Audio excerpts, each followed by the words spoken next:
ഒരു 13നും 18നും ഇടയിൽ പ്രായമുള്ള പെൺമക്കളുള്ള ഒട്ടുമിക്ക വീടുകളിലും കണ്ടുവന്ന ഒരു കോമൺ ചടങ്ങാണ് ലൈൻ അഥവാ ചിക്ക് വീട്ടിൽ പൊക്കൽ. അതും പല രീതികളിലാണ് പൊക്കുന്നത്.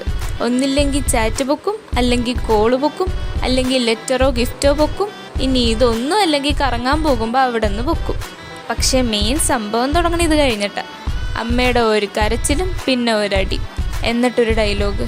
നിനക്ക് എങ്ങനെയാടി ഇതൊക്കെ ചെയ്യാൻ തോന്നിയത്? കുടുംബത്തിൻ്റെ മാനം കളയാനുണ്ടായവള്. നിനക്ക് എന്നെപ്പറ്റി നിൻ്റെ അപ്പനെപ്പറ്റി ഒരു നിമിഷം ഓർക്കായിരുന്നില്ലേ? പിന്നെ ഫോൺ വാങ്ങിച്ചു വെക്കലായി, 24/7 സെക്യൂരിറ്റി ആയി. പിന്നെ ഇതിൻ്റെയൊക്കെ ഒരു ക്ലൈമാക്സ് എന്നുള്ള രീതിക്ക് ബൈബിൾ, ഖുറാൻ, ഭഗവത്ഗീത ഇങ്ങനെയുള്ള ഹോളി ബുക്കുകളിൽ തൊട്ടിട്ടൊരു സത്യപ്രതിജ്ഞയും കൂടി ആയാൽ പൂർത്തിയായി. ഇതൊക്കെ എല്ലാ വീട്ടിലും നടന്നു വന്ന ചടങ്ങാന്ന് മനസ്സിലായത് ജൂൺ സിനിമ കണ്ടപ്പോഴാണ്. പക്ഷേ കോമഡി ഇതൊന്നും അല്ല.